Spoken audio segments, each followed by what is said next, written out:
ആശുപത്രിയിലായിരുന്നു അന്ത്യം. ഇ.കെ. സുന്നി വിഭാഗത്തിലെ പ്രമുഖ മതപണ്ഡിതനായിരുന്നു. വിശദാംശങ്ങളുമായി സിആർ രാജേഷ് ചേരുന്നു. സിആർ, എപ്പോഴായിരുന്നു അന്ത്യം? വിശദാംശങ്ങൾ. ഇന്ന് രാവിലെ ആയിരുന്നു അദ്ദേഹത്തിന്റെ അന്ത്യം. ഇസ്ലാമിക കർമ്മശാസ്ത്ര രംഗത്തെ വളരെയധികം പ്രമുഖരായ ഒരു മതപണ്ഡിതനായിരുന്നു അദ്ദേഹം. 78 വയസ്സായിരുന്നു അദ്ദേഹം. കോഴിക്കോട്ടെ സ്വകാര്യ ആശുപത്രിയിലാണ് അദ്ദേഹം അന്തരിച്ചത്. ദീർഘനാളായി അദ്ദേഹം വാർദ്ധക്യ സഹജമായ അസുഖങ്ങളാൽ ചികിത്സയിലായിരുന്നു. അല്പം മുമ്പ് അദ്ദേഹത്തിന്റെ മൃതദേഹം കൊണ്ടോട്ടിയിലേക്ക് കൊണ്ടുപോയി അവിടെ വീട്ടിൽ പൊതുദർശനത്തിന് വെച്ച ശേഷം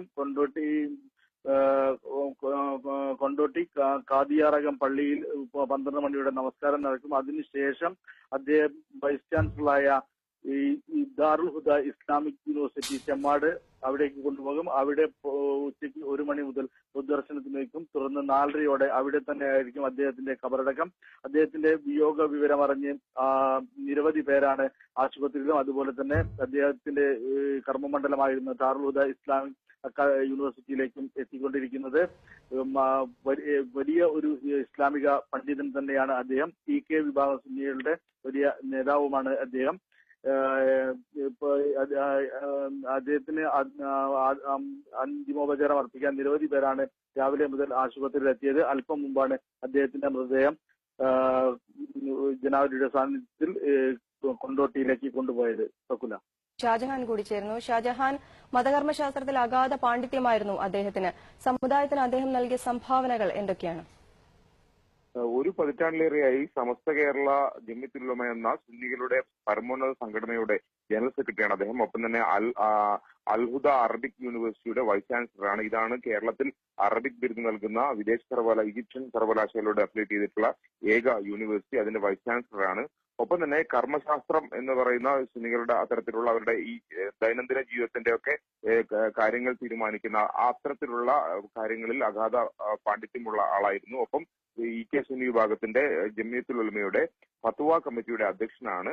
ഈ വളരെ പ്രധാനപ്പെട്ട ഒരു കാര്യം, കഴിഞ്ഞ ഒരു പതിറ്റാണ്ടായി മുസ്ലിം ലീഗിനെ ഇ.കെ. സുന്നി വിഭാഗത്തിന്റെ നിലപാടുകൾക്കനുസരിച്ച് നിർത്തുന്നതിൽ പ്രധാന പങ്ക് വഹിച്ച ഒരു നേതാവാണ് അദ്ദേഹം. കാരണം പലപ്പോഴും ഈ മുസ്ലിം ലീഗ് മറ്റു മതസംഘടനകളുമായി ഏതെങ്കിലും തരത്തിൽ ഉള്ള ചങ്ങാത്തവും മറ്റും ഉണ്ടാക്കാൻ ശ്രമിക്കുമ്പോൾ അവരുടെ ഈ പ്രധാനപ്പെട്ട ഇ.കെ. സുന്നി വിഭാഗത്തിന്റെ നിലപാടനുസരിച്ച് മുസ്ലിം ലീഗ് പോകാവൂ എന്നുള്ള നിലപാടെടുക്കുകയും പലതവണ മുസ്ലിം ലീഗ് നേതാക്കളെ അവരുടെ ആസ്ഥാനത്തേക്ക് വിളിച്ചു വരുത്തി തങ്ങളുടെ ശാസനകൾ കൃത്യമായി നടപ്പാക്കുന്നതിലൊക്കെ വിജയം കണ്ടിട്ടുള്ള വളരെ കർക്കശക്കാരനായ ഒരു നേതാവ് കൂടിയാണ് അദ്ദേഹം.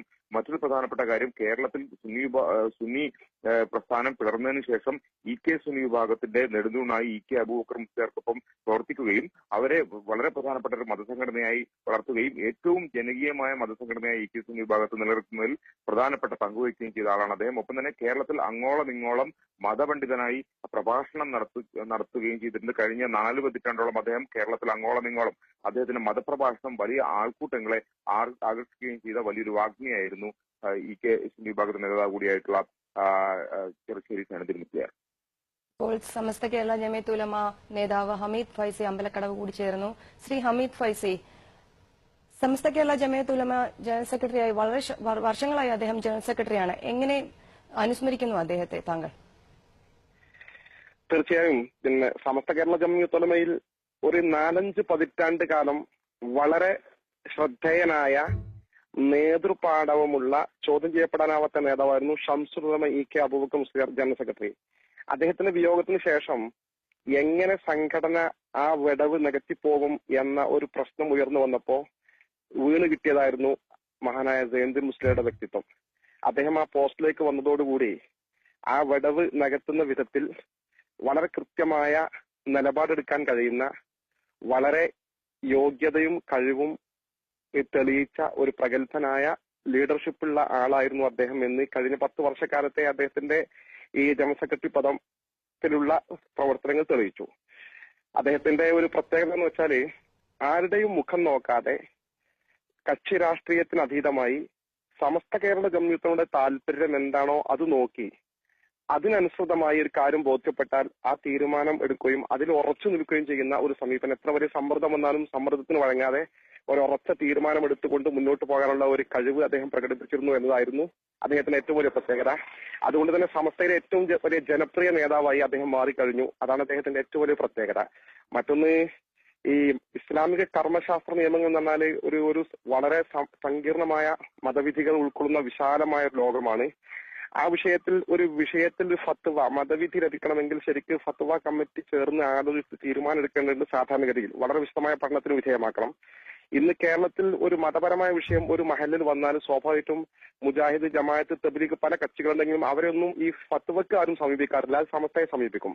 പക്ഷെ സമസ്തയുടെ ഫത്വ കമ്മിറ്റിയുടെ പ്രത്യേകത അദ്ദേഹത്തിന്റെ അധ്യക്ഷനാണെന്ന് മാത്രമല്ല, അദ്ദേഹത്തോട് നേരിട്ട് ചോദിച്ചാൽ തന്നെ അദ്ദേഹം കിതാബുകളൊന്നും റെഫർ ചെയ്യാതെ നേരിട്ട് ആ മതവിധി തത്സമയം സ്പോട്ടിൽ പറയാൻ കഴിവുള്ള അഗാധമായ പാണ്ഡിത്യമുള്ള കർമ്മശാസ്ത്ര വിഷയങ്ങൾ പാണ്ഡിത്യമുള്ള ഒരു വലിയ പണ്ഡിതനായിരുന്നു അദ്ദേഹം എന്നാണ് അദ്ദേഹത്തിന്റെ ഏറ്റവും വലിയ മറ്റൊരു പ്രത്യേകത. അദ്ദേഹത്തിന്റെ വിടവ് തീർച്ചയായും ഒരു വലിയ പ്രയാസം തന്നെയാണ് സംഘടനയെ സംബന്ധിച്ചിടത്തോളം. ഈ ഷംസുലമയുടെ വിടവ് അദ്ദേഹം നികത്തിയതുപോലെ ഇനി ഒരു ഇസ്ലാമിക സംവിധാനം അള്ളാഹുവിന്റെ സംവിധാനമാണ് വിശ്വസിക്കപ്പെടുന്നത്. ഇപ്പോൾ KT ജലീൽ MLA കൂടി ചേർന്നു. ജനകീയനായ ഒരു നേതാവിനെയാണ് സമുദായത്തിന് നഷ്ടമായിരിക്കുന്നത്. എങ്ങനെ അനുസ്മരിക്കുന്നു? ചെറുശ്ശേരി സൈനുദ്ദീൻ മുസ്ലിയാർ അഗാധമായ പാണ്ഡിത്യമുള്ള വ്യക്തിയും വിനയം മുഖമുദ്രയാക്കിയയാളും ജീവിതത്തിൽ ലാളിത്യം ആദ്യം മുതൽ അവസാനം വരെ പുലർത്താൻ പരിശ്രമിച്ച വ്യക്തിയുമാണ്. സമസ്ത കേരള ജമിയത്തുൽ ഉലമയെ സംബന്ധിച്ചിടത്തോളം ഒരു തീരാ നഷ്ടം തന്നെയാണ് ചെറുശ്ശേരി സൈനുദ്ദീൻ മുസ്ലിയാരുടെ ഈ വേർപാട്. ദാറുൽ ഹുദ എന്ന് പറയുന്ന സ്ഥാപനത്തെ, ചമ്മാട്ടെ ദാറുൽ ഹുദ എന്ന് പറയുന്ന സ്ഥാപനത്തെ ലോകോത്തരമാക്കുന്നതിൽ സുപ്രധാനമായ ഒരു പങ്ക് അദ്ദേഹം വഹിച്ചിട്ടുണ്ട്. നേരത്തെ സൂചിപ്പിച്ചതുപോലെ തന്നെ സമസ്ത കേരള ജമിയത്തുൽ ഉലമയുടെ താല്പര്യങ്ങൾക്ക് പ്രാമുഖ്യം നൽകുന്ന നിലപാടുകളായിരുന്നു അദ്ദേഹം സ്വീകരിച്ചിരുന്നത്. കക്ഷി രാഷ്ട്രീയമായിട്ടുള്ള അന്ധതയോ പക്ഷപാതിത്വമോ അദ്ദേഹത്തിന് ഉണ്ടായിരുന്നില്ല.